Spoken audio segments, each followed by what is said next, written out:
नमस्कार मित्रांनो, माझ्या व्लॉगमध्ये तुमच्या सगळ्यांचं खूप खूप स्वागत. तर आजचा व्लॉग असणार आहे स्पेशल, कारण आज आम्ही जाणार आहोत कुठेतरी फिरायला. तर त्याआधी मस्तपैकी तुम्हाला दाखवलं आमच्या इकडचं वातावरण, जे की खूप सुंदर होतं. मी मस्तपैकी आंघोळ करून घेतली, डोकं धुतलं आणि मग आम्ही निघालो फिरायला बाहेर. तर बाहेर जाताना पुण्यामध्ये ॲज युजल एवढी ट्रॅफिक होती की म्हणजे साधं 10-15 किलोमीटरसुद्धा इतकं दूर वाटायला लागतं की असं वाटतं की आपण खूप वेळेचा प्रवास करतोय. तसंच काहीसं आमच्यासोबत झालं की बाहेर फिरायला तर निघतो, पण या ट्रॅफिक आणि याच्यामध्ये इतका वेळ जातो की तिथे जाता जाता इंटरेस्टच गेलेला असतो.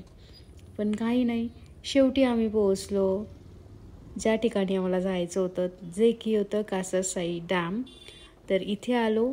इथे मस्तपैकी शांत वाटत होतं आणि पण रस्ता थोडासा खराब होता, पण काही नाही. आमच्याकडे बाईक होती त्यामुळे मग काही एवढा प्रॉब्लेम आला नाही.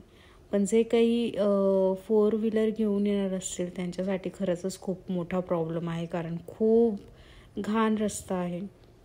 म्हणजे पूर्ण रस्त्याने गाडी उधळत असते. मग इथे फायनली आम्ही पोहोचलो.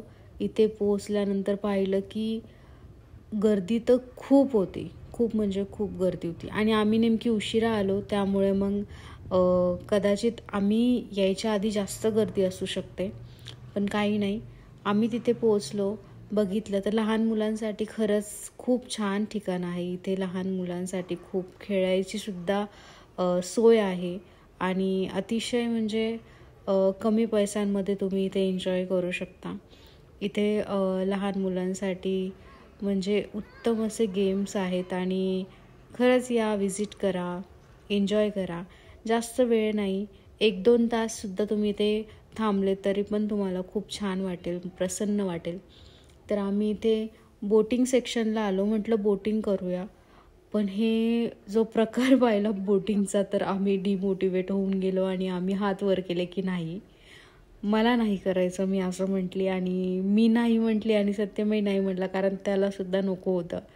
त्यामुळे मग आम्ही दोघांनी पण बोटिंगचा प्लॅन कॅन्सल केला, कारण नाही आवडत मला, तर बिलकुलच नाही आवडत. पाण्याच्या ठिकाणी मला फक्त बघायला आवडतं, मला पाण्यामध्ये जायला आवडत नाही. त्यामुळे मग ते स्किप झालं. त्यानंतर मग तिथून मग म्हटलं चला शांत ठिकाणी जाऊन मस्त बसूया, कारण तिथे खूप लोक मस्त पाण्यामध्ये पाय टाकून बसलेली होती. तर ते मला सोयीस्कर वाटलं आणि मग मी तिथे गेले. तर विकेंडसाठी खरं तर खूप छान जागा आहे की आपण घरीच असतो नेहमी. तर एक दिवस जर तुम्हाला भेटतोय तर तुम्ही नक्कीच तुमच्या पार्टनरसोबत अशा ठिकाणी जा आणि वेळ घालवा. खूप छान वाटतं, प्रसन्न वाटतं. तर इथे लहान मुलांसाठीच मला खूप छान वाटलं की ते इथे खूप छान टाईम घालवू शकता. मग मी म्हणजे सगळीकडचे व्हिडिओज वगैरे काढले, छान वाटलं मला. मग नंतर पाण्याच्या ठिकाणी आलो, तर इथे पाणी मस्त छान थंडगार पाणी होतं आणि त्यात थंडीसुद्धा एवढी होती की पाण्यात पायसुद्धा टाकू वाटत नव्हता. तरी पण म्हटलं की आलो आहे तर थोडंसं एन्जॉय तर करूच आपण. मग आम्ही थोडंसं बसलो तिथे पाण्यामध्ये पाय टाकून आणि खूप जास्त थंड होतं. म्हणजे मला तर काहीतरी 5-10 मिनिटांनी तर म्हणजे पाय आखडायला लागले. पण काही नाही, असो. नंतर मग आम्ही सगळी म्हणजे जी लोकं जेवढी होती ती सगळी इतकी एन्जॉय करत होती, फोटोज वगैरे काढत होती. आम्ही पण थोडेसे फोटो काढले, पण मी कुठे पोस्ट करत नाही फोटोज वगैरे सध्या. पण मग होते माझ्याकडे काढलेले फोटो भरपूर. आम्ही थोडे टाईम क्लॅप्सही काढले आणि मस्त पाण्याची मजा घेतली, छान व्ह्यूज काढले पाण्यासोबत. पण मग वातावरण असं होत होतं की म्हणजे खूप थंडीचं वातावरण आणि सर्दी खूप झालेली आम्हाला दोघांना अगोदरच. आमच्या दोघांची पण तब्येत खराब होती, त्यामुळे मग आम्हाला जास्त पाण्यामध्ये पण जायचं नव्हतं.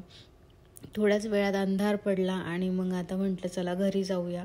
आम्ही म्हणजे साधारण 1 तासाभरात तर आमचं एन्जॉयमेंट सगळं झालं, फिरून झालं आणि मग आता घरी जायला निघालो.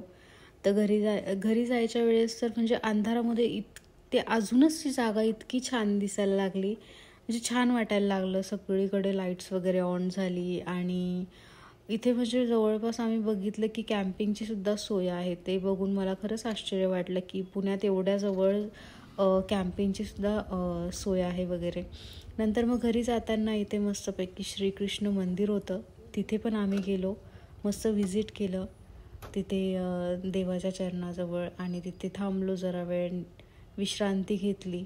खूप छान वाटलं, प्रसन्न वाटलं, डोळे मिटून म्हणजे एक भक्तीमध्ये लीन होतो त्या प्रकारे आम्ही दोघे पण तिथे शांत बसलो होतो. तिथला प्रसादही ग्रहण केला, जो की खूप छान होता. म्हणजे खरंच ते असतं ना की प्रसाद म्हणजे प्रसाद असतो जो असं आपल्या घरच्या कुठल्याच गोड पदार्थाला इतकी छान चव नसते जी चव ज्या प्रसादात असते. नंतर मग आम्ही दर्शन घेऊन मग निघालो परत घराच्या दिशेने. तर घरी जायला निघालो. आम्ही जेवढ्या स्पीडनी आलो होतो त्याच्या डबल स्पीडनी घरी गेलो, कारण असं झालं होतं की कधी घरी जाऊ. घरी गेल्यानंतर मस्त जेवण वगैरे केलं आणि उद्याची म्हणजेच भोगीची तयारी केली. त्यासाठी मी खूप सारा भाजीपाला आणला होता आणि हे सगळ्या प्रकारच्या भाज्या मी आणल्या. त्यामध्ये मी म्हणजे तीळ, त्यानंतर मग बिब्याचं फूल, जे काय महत्त्वपूर्ण ज्या भाज्या आहेत त्या सगळ्या आणल्या, कारण मला खूप आवडतं आणि मला आवड आहे, कारण ही आपली संस्कृती आहे आणि ही आपण जपलीच पाहिजे. जर आपण ह्या गोष्टी कंटिन्यू करू, तेच आपल्या म्हणजे पुढच्या पिढीला सुद्धा कळेल की हो, ह्या अशा प्रथा आहेत आणि त्या आपण पाळल्या पाहिजे. तर तुम्ही सुद्धा सांगा, तुम्ही भोगीच्या दिवशी ही भाजी बनवता का? कमेंट करून नक्की सांगा आणि बघत राहा माझे नवीन नवीन ब्लॉग. तोपर्यंत धन्यवाद.